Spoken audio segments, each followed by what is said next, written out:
Tico e Teco, Defensores da Lei, é a mais recente obra que mistura animação com live action, fazendo esse filme híbrido que, surpreendentemente, é a obra mais interessante e que mais se aproxima com aquela que tornou tudo isso possível.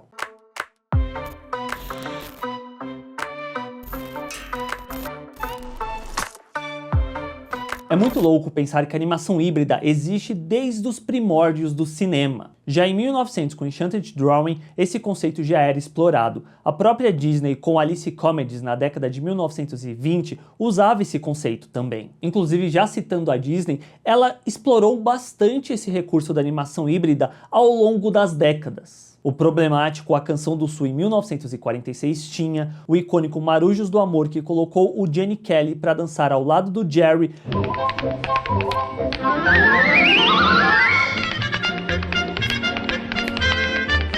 Já em 1964 veio Mary Poppins, e o que todos esses filmes acabavam compartilhando nesse estilo de animação híbrida eram sempre pequenos segmentos e não exatamente algo que pertencia ao filme todo. E foi somente em 1988 que rolou um game change com uma cilada para Roger Rabbit, que, vindo 3 anos após o Enigma da Pirâmide, que eu já comentei aqui no canal, vou deixar no card o vídeo, que meio que trouxe o CGI para dentro dos filmes, uma cilada para o Roger Rabbit não usou computação gráfica, ou seja, foi tudo feito à mão. Isso exigiu um baita trabalho que contou com uma equipe de mais de 700 pessoas e que resultou em 82 mil frames desenhados à mão, onde cada frame do filme tinha que ter 24 desenhos, então você multiplica, e cada frame tinha 5 camadas a serem desenhadas, o que fazia esse número crescer demais. Roger Rabbit se tornou um marco na história do cinema por uma série de fatores, começando pela troca de olhar, pela linha de olhar entre o humano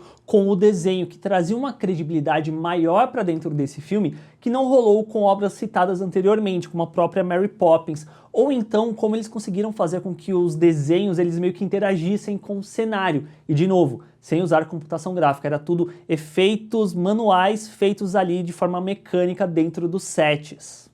Uma outra coisa que também fez bastante diferença desse filme em relação aos anteriores era a movimentação de câmera. A princípio, o diretor do filme, que era o Robert Zemeckis, foi dito para ele que não era para ter movimentação de câmera quando tivesse personagens animados, só que ele acabou fazendo movimentações de câmera e trouxe todo um trabalho a mais para a equipe de animação. There was a sort of rule that you can never move the camera when you're doing animation, which I never understood who made up that rule. And he said, well, why do these other animation directors say you can't? And I said, because they're lazy. You know, I mean, we're supposed to be able to turn things in every direction. That's our job. Mas um dos maiores pontos de vista técnica dentro de Roger Rabbit é o uso das sombras. That almost killed me! Oh, boy, what is this? Some kind of a secret room?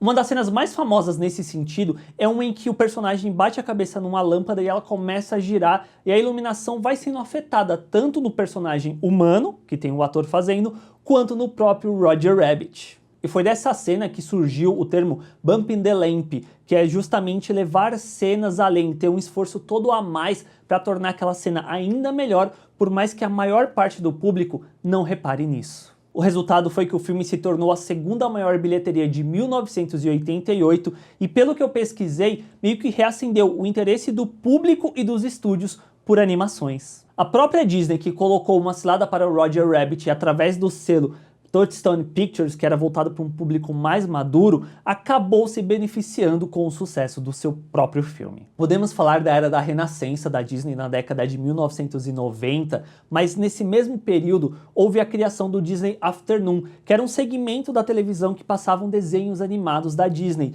e um desses desenhos era Tico e Teco e os Defensores da Lei.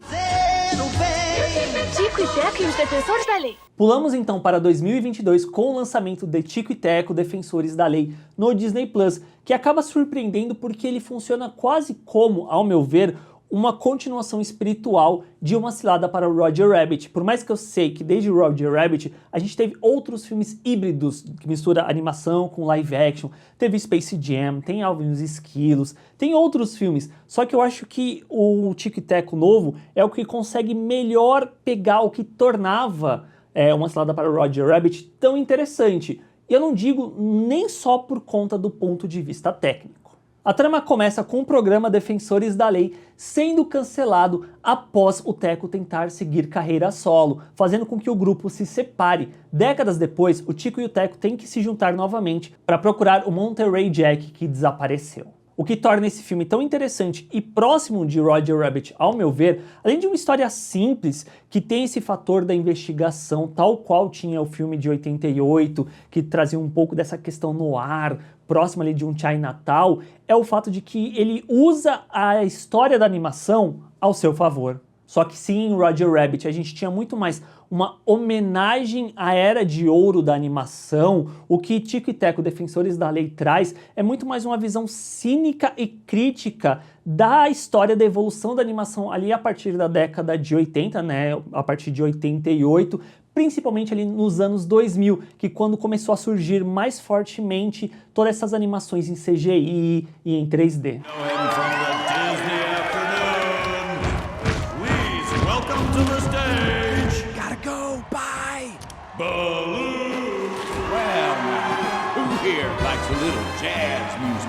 Há um subtexto muito interessante em torno disso, pegando a própria questão do Teco, né, que ele passa por uma cirurgia plástica de CGI, que lhe deixa para trás o 2D cel shading para virar um personagem 3D em busca de ser mais relevante dentro do mercado, dentro da indústria, que eu acho que é legal justamente porque conversa muito com a atual fase do mercado, de uns anos para trás, né? Porque eu acho que hoje em dia o mercado de animação está muito mais mesclado do 2D com 3D, eu acho isso muito bacana. Quando que a gente volta uns anos atrás era muito mais tipo 2D, o mercado de 2D de animação morreu e agora é só 3D, e aí a gente pega as animações da própria Disney, que ela resgatou como o Mowgli, ou mais recentemente mesmo o Rei Leão, e deu essa roupagem 3D para essa animação, desse CGI fotorrealista e tal, que eu acho que é algo muito interessante. E não é à toa que o próprio Baloo aparece dentro do filme, nessa versão repaginada, com status de celebridade. That's great. When one of us succeeds, we all succeed. Baloo was part of the Disney Afternoon, just like me. Then he got the Jungle Book reboot and boom, he's back on top.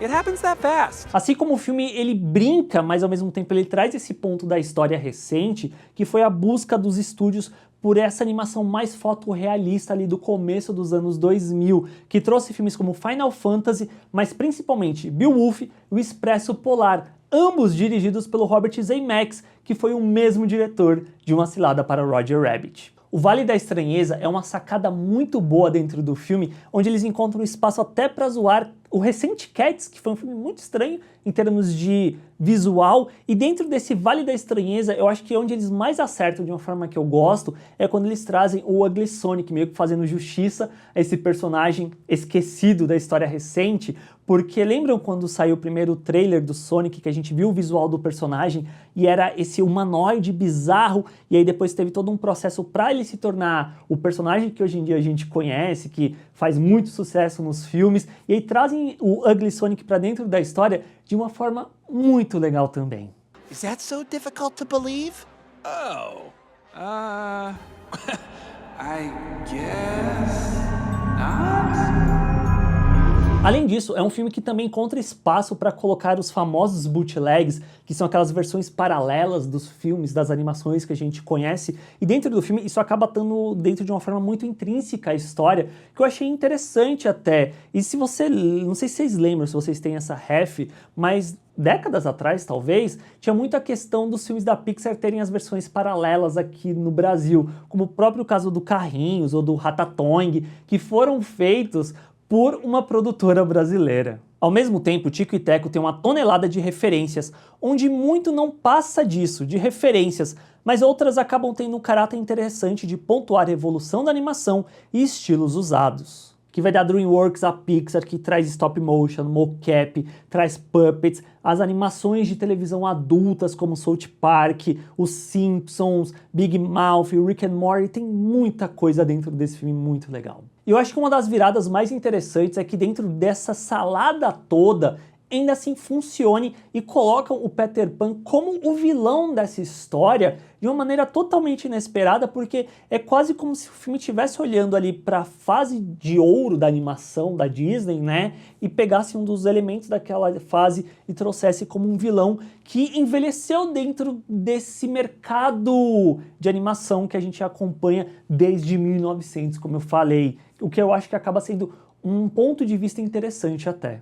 Isso tudo torna Tico e Teco, Defensores da Lei, um filme surpreendentemente divertido e que, ao meu ver, funciona muito mais para um público mais adulto e mais profundamente para um público que gosta muito de animações, que é um pouco meu caso.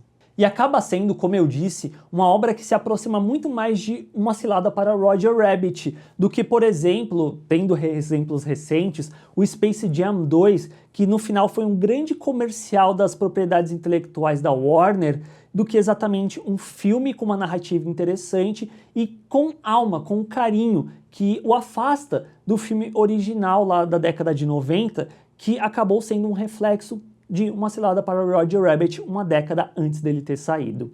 E no final, para mim, Tico e Teco, Defensores da Lei é um dos melhores filmes do ano. E se você assistiu e gostou, deixa aí nos comentários para eu saber, assina o canal para fazer parte dessa comunidade aqui do Bilheterama e a gente se vê na próxima. Tchau, gente!